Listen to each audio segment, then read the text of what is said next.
So she mentioned here, she's not against the e-collars or anything, obviously, but she had some issues with irritation on the neck, right?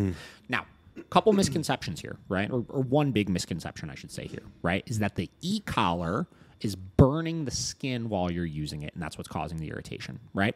Not the case at all, right? A lot of people equate the burns on the neck to like high levels, right? Yeah. Has nothing to do with that. The e-collar actually creates no heat, so it cannot burn the skin. It's physically impossible for that to happen. Now, what is creating the irritation? Sensitivity to the metal in the contact points on the skin, typically for prolonged periods of time, right? So if you accidentally leave your e-collar on all day and fall asleep with it on and stuff like that, and the dog's got it in the same spot, eventually, for every dog it's a little different as far as how long, eventually those metal contact points will just irritate the skin from pressing against them, right? Create a rash, and then typically what happens is the dog scratches the shit out of it and turns it into this big old mess, right? We've seen it plenty of times before. It heals up pretty quickly, obviously, but you want to avoid that, right? Obviously, the goal is not to have that happen, right? Sure. How do you prevent that? In most cases, this is not the case with this dog, I don't think, but in most cases, rotating it around the neck periodically. So if it's going to be on longer than, say, 3 hours at a time, grab it, spin it to the other side of the neck, right? And make sure that it doesn't create any further irritation in that spot, right? So that's one thing that you could do. Find breaks with it off, things like that.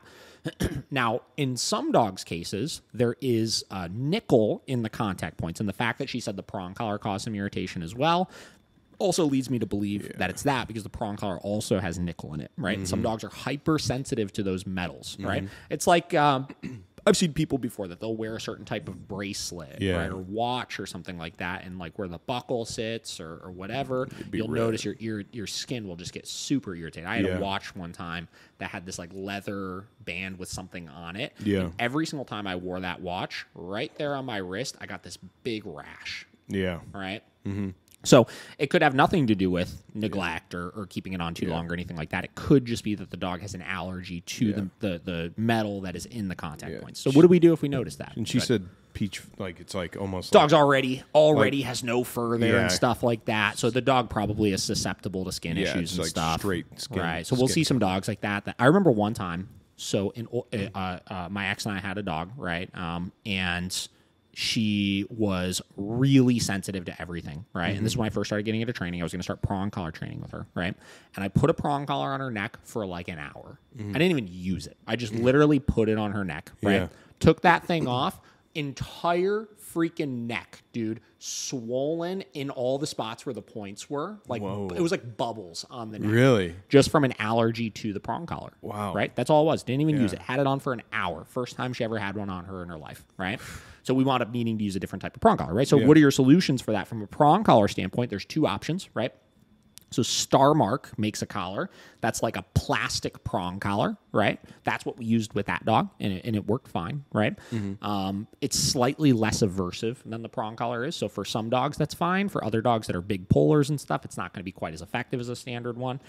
If you need like a traditional style prong collar, they make, I believe it's called a Kurgan prong collar, right? So it's a different type of metal that it's made out of that's technically like hypoallergenic. Right? Okay. So you could put it on and the dog won't develop that irritation from it. Yeah. Right? So those are kind of two options you can go with if you want to stick to a traditional like pinch collar approach to your training, which obviously we recommend. Right? So that's one thing you can do from that. From the e-collar standpoint, they sell multiple different types of contact points that you could swap out.